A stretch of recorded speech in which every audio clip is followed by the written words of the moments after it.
socdaal aan ugu kuurgalaynay xaaladda abaareed iyo dadka iyo dunyada saamaynta ay ku yeelatay ee gobolka Daadmareed oo xalay ilaa saaka aanu ku guda jirnay ayaa indhahayagu qabteen oo ku aragnay deegaanadii aanu maraynay abaartaasi saamaynta ay ku yeelatay dunyada iyo dadka inkasta oo dhibaatadu ay u badan tahay dhinaca biyaha deegaanada aanu marnay waxa kamid ahaa deegaanada Harasheekh Muree Xaaxi Gatiitale Qaloocajo Habaasweyn Balle Cabdalle Geeldidiska ku horjoog iyo meelo kale oo dhamaantoodba ka tirsan gobolka Daadmareed waxaanu ku aragnay xaalad abaareed oo baahsantaasi oo ay ugu daran tahay biyo la'aanta dadka iyo dunyadaba saamaysay qaar kamid ah xoolo dhaqatada oo aanu kula kulannay intii aanu ku guda jirnay safarka warbaahinta qaranka iyo waayaha abaarta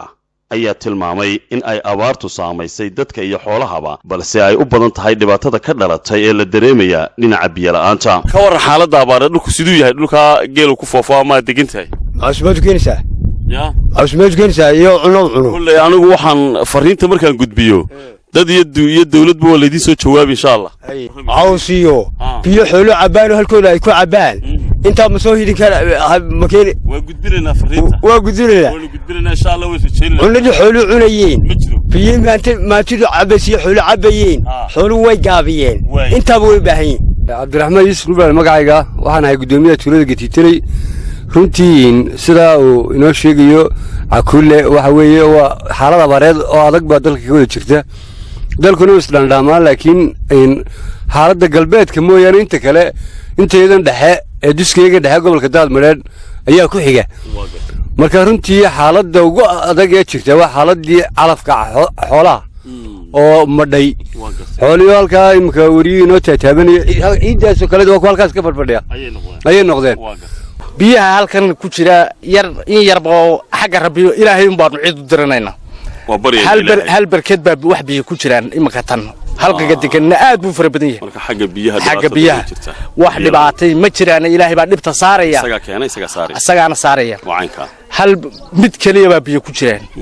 afar barkeedood bay lahayd mid qura baa biyo ku sii jiraan waa lagu maashaalaysiin nimca weeye idinkana waanu idin salaameynaa gudoomiye ku-xigeenka gobolka Daadmareed ahna kusimaha gudoomiyaha gobolka Daadmareed Maxamuud Cali Axmed Jubba iyo maayarka degmada Oodweyne Cabdixakiin Nuur Muuse ay wehelinayaan qaar kamid ah xildhibaanada golaha deegaanka ee degmada Oodweyne ayaa ku nuuxnuuxsaday heerka abaarta iyo dhibaatada bulshada gobolka ku dhaqan ee beeraleyda iyo xoolo dhaqatada isugu jirtaba ka soo gaadhay iyagoo tilmaamay fartana ku fiiqayn dhibaatada abaartaasi ka dhalatay ugu weyn ee haatan la dareensan yahay ay tahay biyo la'aan dhammaan sida Soomaaliland goboladooda fara badan ee abaaraha ka jirto gobolka abaarta waa kala sidnaa muddo imika laga joogo gugi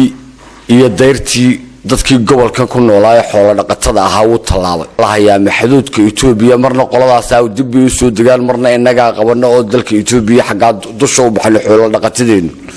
marka gugi iyo dayrtiiba abaaraha roobka aan diin awgeed ayaa dadka gobolkan ku noolay wili ay ku maqan yihiin dhinaca deegaanada gobolkan Daadmareed ama degmada Oodweyne hoos yimaada wax weeye in ka badan 60 tuulo iyo 4 degmo abaartu way ku sii kala daran tahay qaar baadkii bay leeyihiin qaarna biyihii deegaanka xaggiisa galbeed waxa ka jirta biyo la'aan iyo abaar baan meelaha ay ka mid tahay Galooley Gatiitale Shirmaale inay difle Qaloocajo xidh meelahaas runtii waa meelaha Daylaweyn meelahaas waa meelaha runtii roobka ku yaraa dhinacan kale ee hawdka meelaha jira iyaduna runtii baraagay ka cabaan barkada ay ka cabaan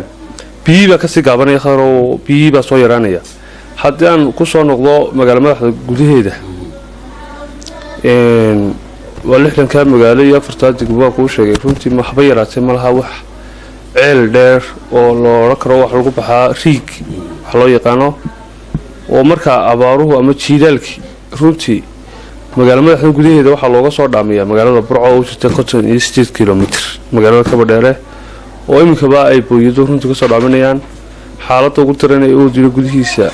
maadaama ay tahay magaalada madaxdii baahida ugu weyn ee Oodweyne tala wax way biyo si kastaba ha ahaatee in ka badan 280 kilomitir oo aanu safarkayga xalay ilaa maanta ku marnay ayaana ishayadu qabanin dad iyo dunyo taasi oo loogu sheegay in bulshadii dhulkaasi deegaan ahaan ku noolaaye ay iyaga iyo xoolahoodiiba u guureen dhulka hawdka sare waxaana indhaha iyagu taasi bedelkeeda ay qabanayeen dhul omos ah oo meelaha qaarkood aad moodo inuu isu bedelay dhul saxaro ah hase yeeshee ay wehelinayso kana muuqato raadka abaarta iyo raadka guryihii laga guuray abaarta darteed waxaana muhiim ah in aynu wada xasuusanno baryada eebe maadaama abaarta iyo barwaaqaduba ay ku jirto gacanta eebe waa Khadar Maxamed Cakuule iyo Samatar Maxamed Maxamuud Samatar Yare warbaahinta qaranka Jamhuuriyadda Soomaaliland tuulada Habaasweyn gobolka